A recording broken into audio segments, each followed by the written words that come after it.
mando yo. ¿Cómo querés que te veas si venís en monopatín? Bueno, reculá y déjame el plato libre. ¡Recula vos! ¿Yo? ¿Por qué? Porque si no sacás esa tachuela de la vea, le doy un empujón, que vas a parar la campana. ¿Que desde cuándo le faltás el respeto a tus superiores? ¿Superior de qué? Vos sos maquinista de segunda y yo de primera. ¿O te olvidaste que manejé rápido a Rosario? Sí, pero ahora manejás una cacerola a presión. ¡Sacala o te la bollo! ¿Qué pasa? ¿Por qué discute? Me quiere quitar el tour. Y tiene razón. Esa Caprochi sale hoy para Córdoba, vos solo vas a Talestino. Podés esperar. ¡Adelante! ¿Por qué no llevar la maquinita a dar una vuelta por la plaza? A lo mejor te compran manices. No. ¡Adelante!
Hola, bienvenidos al segundo programa de Debajo de los Adoquines, La Playa.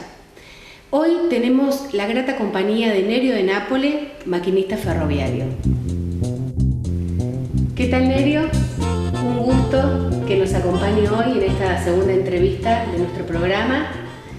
Le voy a pedir que, como para empezar, se presente, nos cuente quién es para aquellos que no lo conozcan. Yo me llamo Nerio Francisco de Nápoles. Nací en Mercedes, Buenos Aires. Mercedes de la provincia de Buenos Aires. En la calle 45 y 12, en pleno barrio del Sapo, que le decían en aquel tiempo, ¿no? Así, ahí cerquita a una cuadra más o menos de la estación grande de Mercedes. Y como mi papá trabajaba ahí, ¿no? Entonces ahí se fue a vivir ahí, en aquel tiempo. Nerio, cuénteme, ¿cómo se llamaban sus padres? Francisco de Nápoles. ¿Y su mamá? Sí, mi mamá, María Taberna.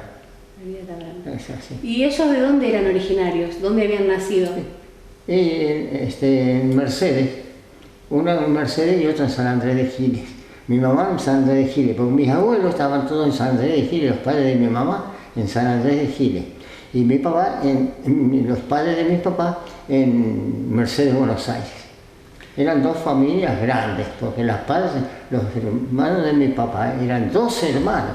Y del otro lado de la Taberna, otros 12 también. O sea que tenía muchos primos. Oh, claro, se hizo un familión, entre dos familias hizo una grande.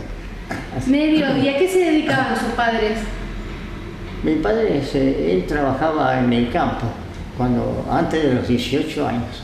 Cuando cumplió 18 años con un amigo, le invitó y dice, che, dice, vos sabés que yo estoy trabajando ahí, dice, descargando carbón, dice, en el galpón de máquinas, ¿no? En aquel tiempo todavía había galpón de máquinas ahí en Mercedes, porque en aquel tiempo las máquinas hacían poco recorrido, más de 100 kilómetros no hacían, pues tenían que limpiarle fuego y prepararlas. Y entonces él dice, uy, ¿cómo se iba? Y dice, yo estoy ahí, dice, y entonces empezó ahí. Ahora yo quiero que nos cuente un poco cuándo empieza a trabajar usted en el ferrocarril. Yo entré a los 18 años, entré en el transbordo, porque en aquel tiempo se trabajaba mucho de accidental. Un día trabajaba, hasta 3 días sin trabajar y así los tenían. Iba todos los días a las 7 de la mañana a ver a quién le hice. En verano se juntaba mucha gente. Toda la mercadería, vino que venía de Mendoza, todo venía acá y acá lo transbordaban a los vagones del Central, acá de Venado Parrófilo y del Central Argentino. El de la BAP, y aquel otro Central Argentino. Y lo transbordaban, y ese veo que tiene 100 metros de largo, sabía estar parejo de cascos de vino ahí. Entre los vacíos y los llenos, ¿no? Pues se transbordaban, venían los vacíos de allá, se bajaban y se cargaban los llenos, así. Y así iba todo transbordando, hasta que después vino el momento que se arreglaron entre los ferrocarriles y venían los vagones ya completos, ya pasaban del ancho. Y se prestaban los vagones, digamos así, ¿no?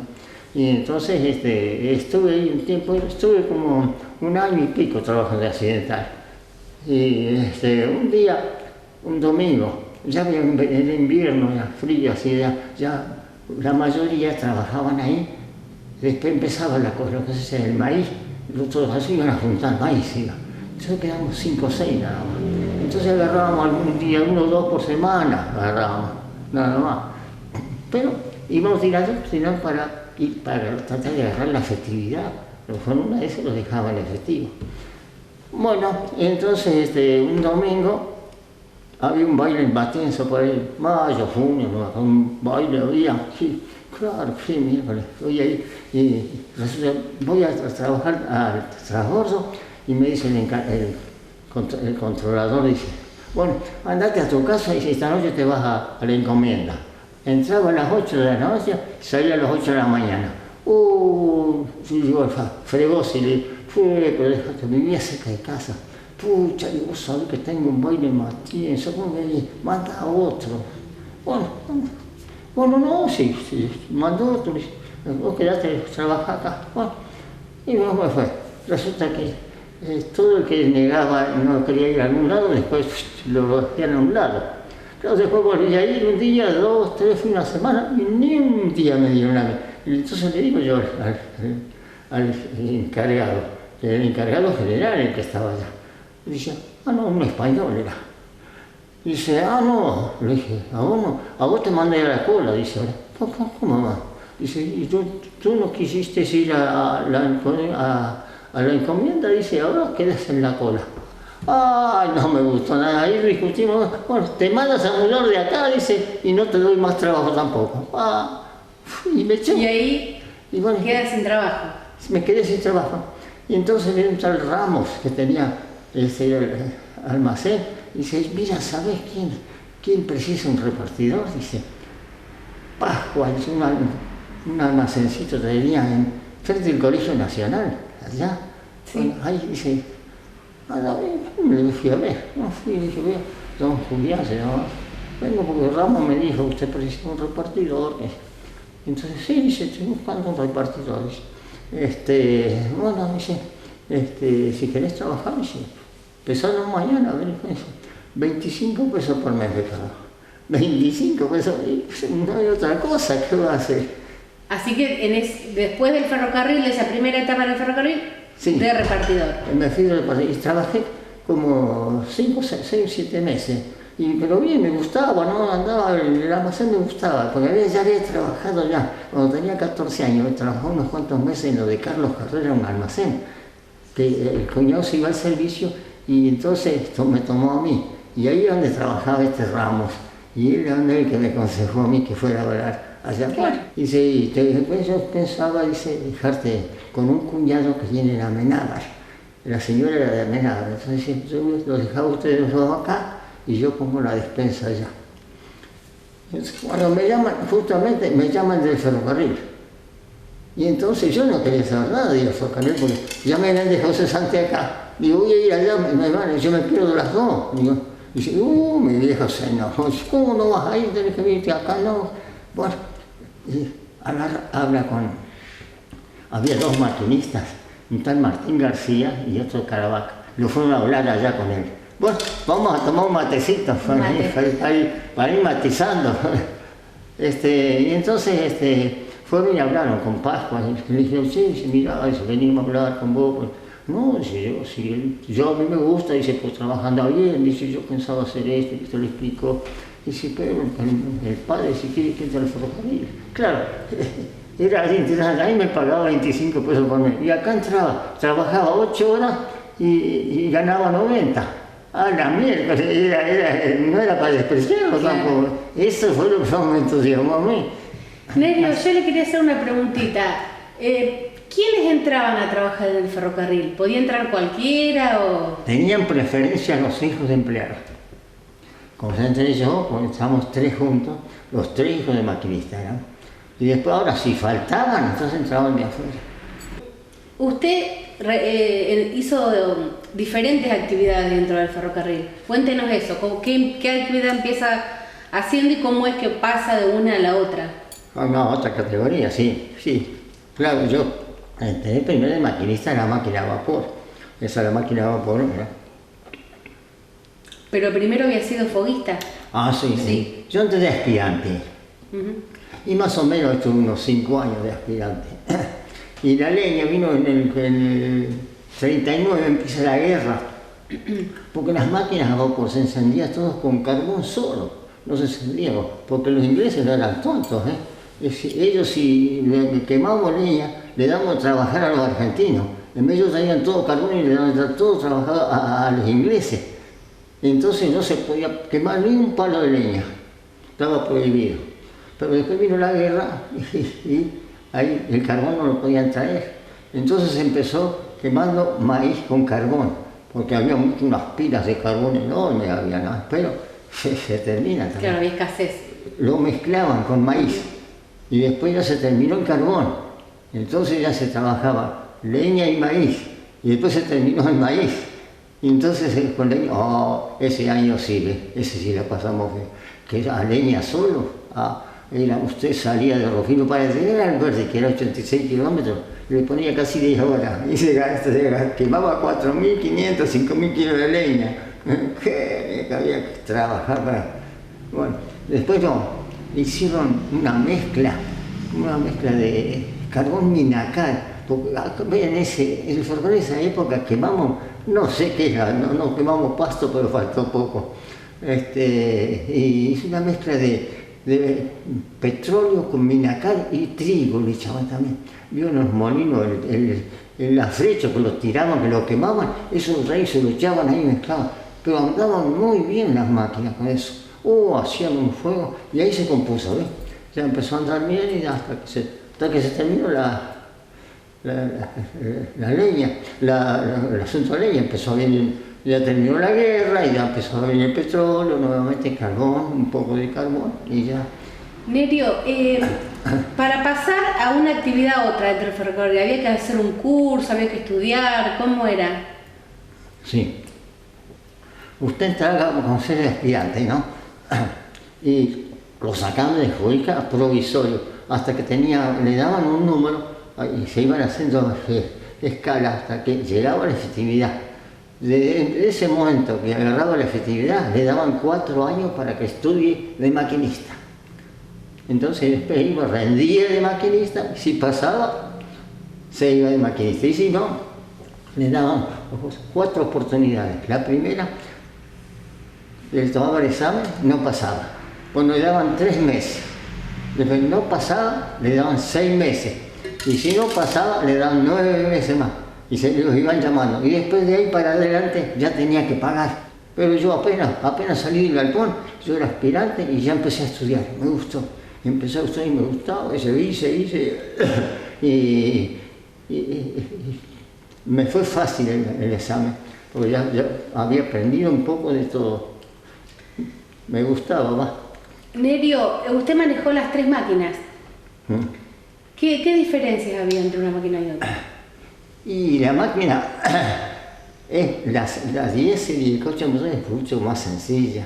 La máquina de vapor hay que saber un poco de paciencia, algunas mucha paciencia, porque es muy diferente, más atento tiene que estar tirando el vapor y el agua en la caldera, porque usted llevaba un vidrio nivel, ¿no?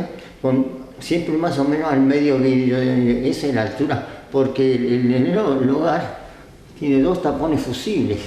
Si usted la dejaba sin agua, saltaban eso y listo, la quemaban la máquina. Entonces tenía siempre tener el medio vidrio de agua. Y el foguista es el que tiene que estar atento, siempre había el maquinista también. Y después el trabajo de la máquina, cuando arrancaba despacio, era diferente. En la máquina diésel, usted la pone la primera, segunda, tercera, y los coches motores lo mismo. Usted le ponía en primera y cuando tenía todos los manómetros, ¿no? Cuando las revoluciones llegaban al máximo a 700 revoluciones, usted le hacía el cambio, se bajaban a 400. Bueno, y después cambiaba de velocidad. Y cuando llegaba a las 700 revoluciones, le hacía el segundo, tercera o cuarta, hasta la quinta velocidad. Los coches motores tienen hasta quinta velocidad. Las máquinas diésel tienen hasta 8 velocidades. Pero la diésel tiene una manija, ahí nada más. Claro, más. Lleva para adelante, para atrás. Y tiene la reversa que según a donde esté la reversa, va para atrás o va para adelante. Y con la máquina, la otra, la de aceleración, es la otra manija. Y así. ¿Y a usted cuál de las 3 le gustó más? Y a mí, para mí, era la más emocionante, era la vapor. Sí, claro, tenía que estar como más concentrado. Sí. Y a mí una máquina que me dio mucha satisfacción fue la Caprotti. Para mí la Caprotti fue una máquina que no anduvo en el ferrocarril, porque no era ferroviaria, porque las otras máquinas usted las castigaba y las aguantaba. Esa no, esa cuando la apuraba un poco de más, se quedaba. Era un sistema como los coches con un motor diésel, así era, con unas válvulas, se le quedaban atrancadas las válvulas y se le quedaban abiertas. Y usted abría el regulador y pasaba el vapor por el escape hasta llegado que se paraba. Bueno, pero yo tuve esa suerte, yo no me gustaba castigar a las máquinas. Yo las dejaba ir despacito, que vaya tomando, porque usted cada estación que pasaba le daban el horario del controlero. Perdió a la otra estación, ya tenía diga pérdida de tiempo acá por 1 minuto, 2 minutos, lo que decía, ¿sí? Claro, los controlaban. Sí, sí. Nerio, y a eso quería ir a esta pregunta.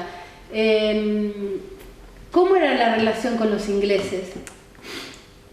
Y la relación con los ingleses no era muy amable, porque los ingleses los tenían como de segunda categoría, nosotros nos miraban así por arriba del hombro, ¿verdad? Ellos eran todos los jefes, todos los ingleses, así solamente el argentino llegó a inspector de máquina, nada más de ahí. Claro, los puestos de más jerarquía ocupaban los ingleses. Sí, todos los ingleses, eso no. Ahora tenía una cosa, que dentro de todo lo que a mí no me gustaba, pero el orden que había era, usted entraba a trabajar y sabía las herramientas, todo en su orden estaba. Nerio, ¿y ustedes estaban organizados? ¿Cómo estaban organizados? Bueno, gracias. Ferroviarios. Y estaban las 2 organizaciones, estaba la Fraternidad y la Unión Ferroviaria. Yo pertenecía a la Fraternidad. La Fraternidad estaba compuesta por aspirantes, foguistas y maquinistas, nada más. No había otro. Esa fue. Y ahí trabajé un tiempo también en las comisiones, un poquito, porque en aquel tiempo había que saber, no era ir a pelear con los ingleses, no era fácil, ¿eh? Allá había que ir con bastante labia, si no, los basureaban los ingleses. No, o iban. A mí un caso mío me pasó que una vez me sacaban adelante de otro y yo no quise salir. No sé qué funcionaba adelante, ¿sí? Bueno, le di un día de suspensión. Entonces fue a la comisión, lo discutir. Dice, ¿terminó? ¿Sabe cómo terminó? Dice, sí, tiene razón, dice, lo sacaban mal, dice. Él hizo, pero usted tenía que haber trabajado y como no trabajó, no se ganó el día. Así que no me lo levantaron el día. Eran duros a veces. Eso, no, usted tenía razón, pero marche preso. Entonces, así que... Nerio, esta pregunta que en realidad se la tendríamos que haber hecho al principio, pero se la voy a hacer ahora. Sí. Si usted puede resumir brevemente qué significó para usted ser maquinista ferroviario. Sí, claro, en aquel tiempo ser maquinista era, ya, usted sabe, los ferroviarios tenían, sí, yo cuando entré al ferrocarril, mira cuando entraste, vos sos aspirante, era el maquinista, era toda una personalidad, no como ahora cualquiera, ¿no? Después ya la verdad ya, pero en aquel tiempo era, sí, uno tenía, bueno, yo siempre la ambición de llegar a ser maquinista, por eso yo estudié para no quedarme en ningún examen, siempre hacía, y una que me gustaba también, ¿no? Porque los fierros parece que no, pero a veces se enamora de los fierros, ¿no?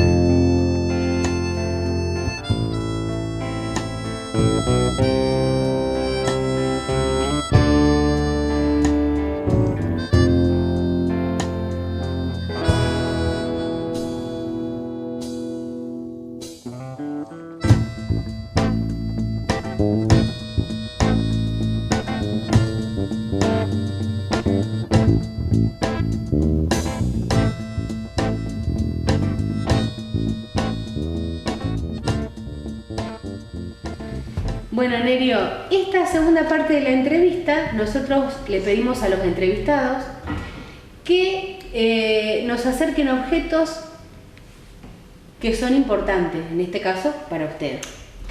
Como usted eligió algunos objetos que son un poquito grandes, para que podamos traer acá a esta sala del museo, los vamos a ver por imágenes. Bien. Pero ahora, cuénteme usted cuáles son esos objetos que eligió como importantes. La máquina Caprotti, esa.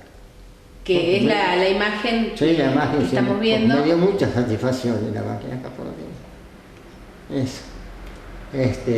Otra cosa, la ambición mía fue haber llegado a tener un hogar para ancianos, ferroviario.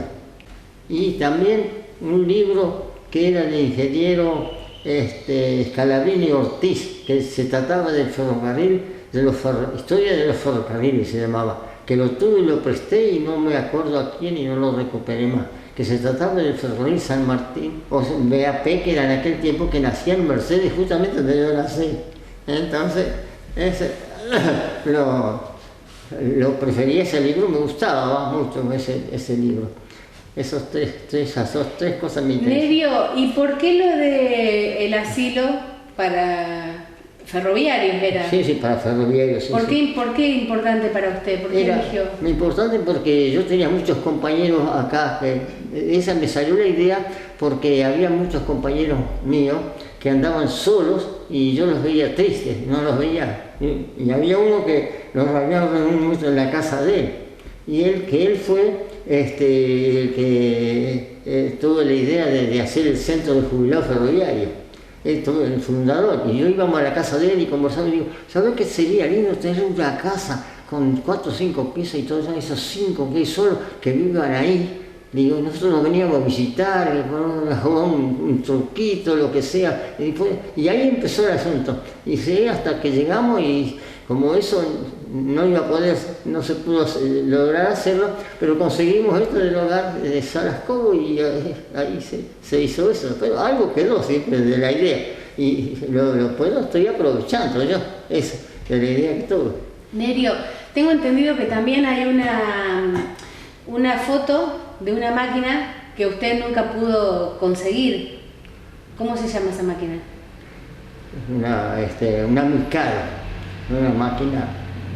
Bueno, hacemos un llamado a la solidaridad. Si hay alguien que está viendo este programa y la tiene, que la acerque.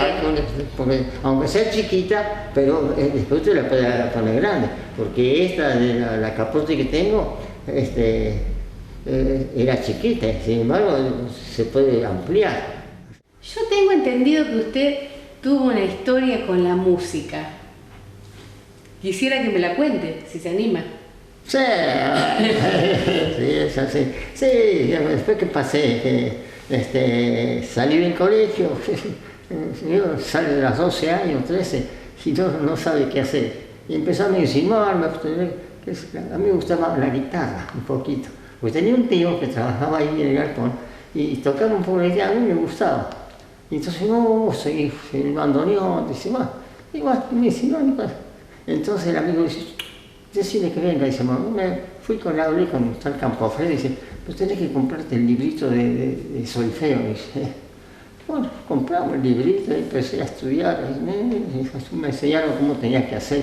Bueno, pero habían pasado 4 o 5 meses, ya me lo había leído, todo me había entusiasmado ya con el asunto de la música y eso. Y entonces un día le dice Campofré a mi tío, dice, che, dice, y el sobrino dice, ¿cómo anda con la música? Y dice, ahí está, dice, anda librero, no sé, dice, le voy a preguntar. Entonces me llama y dice que vaya a hablar con él. Y yo fui, Campofré me empezó a preguntar, y yo le daba todos los datos, todo como, dice, pero vos ya estás listo para comprar el bandoneón y empezar a practicar. Y no sé, digo, yo le hice, la cosa que le dijeron a mi papá, dice, usted va a comprar un bandoneón. Compraron el bandoneón, 200 pesos, vaya guarda, que eran 200 pesos un bandoneón, no valía cualquier cosa. Era caro. Uy, la mega, mierda, 200 pesos un bandoneón. Y bueno, me imagino que salían de serenata. Sí. Empezamos y se sabe, que serenata aquí, que serenata allá, y que vamos acá. Y bueno, y ya empieza a agarrar el camino medio equivocado, hasta que un día llegué medio bastante baleado. Entonces me dice, bueno, dice, o cambiar, dice, o le digo al viejo, dice. Hola, decirle al viejo era cosa así, claro, ¿no? Ya era un problema. No. Bueno, pero de todas maneras fue, digamos, linda la experiencia que tuvo con la música. Sí, entonces, y toqué hasta que un día le prometí a mi vieja. Digo, bueno, no salgo más, y dejé el bandoneón. Bueno, Nerio, esta es la última parte de la entrevista en la que les hacemos 2 preguntas a todas las personas que entrevistamos. Bueno.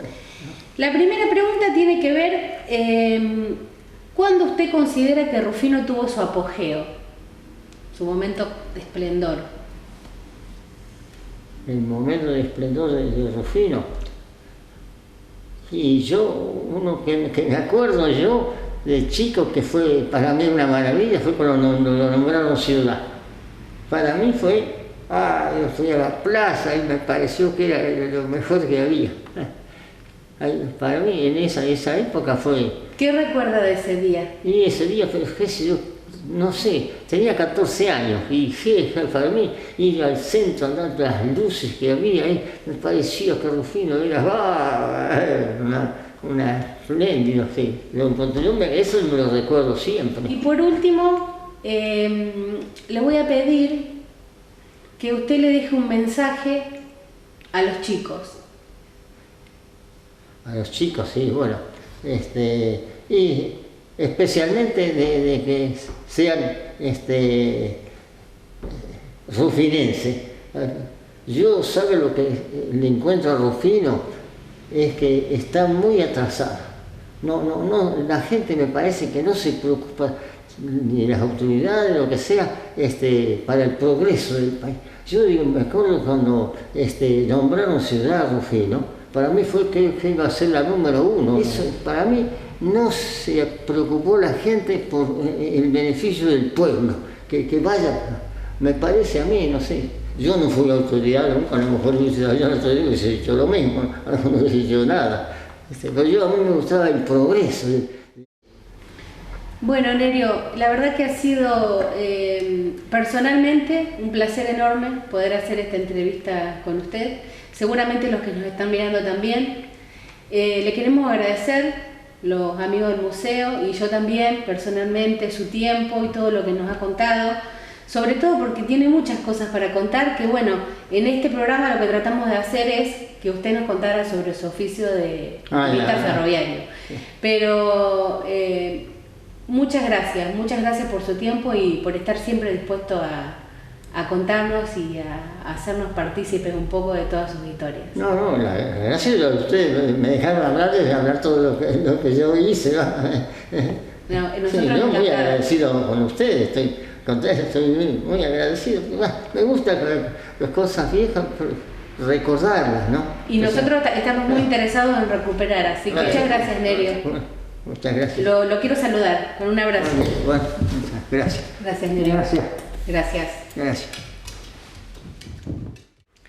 Recuerden que nos pueden ver a través de internet y para eso pueden encontrarnos acá. Todas las inquietudes que tengan nos las pueden acercar a través del correo electrónico o por las redes sociales. Debajo de lo que se ve hay una historia que no conocemos pero que queremos rescatar. Debajo de los adoquines, la playa. Muchas gracias y hasta la próxima.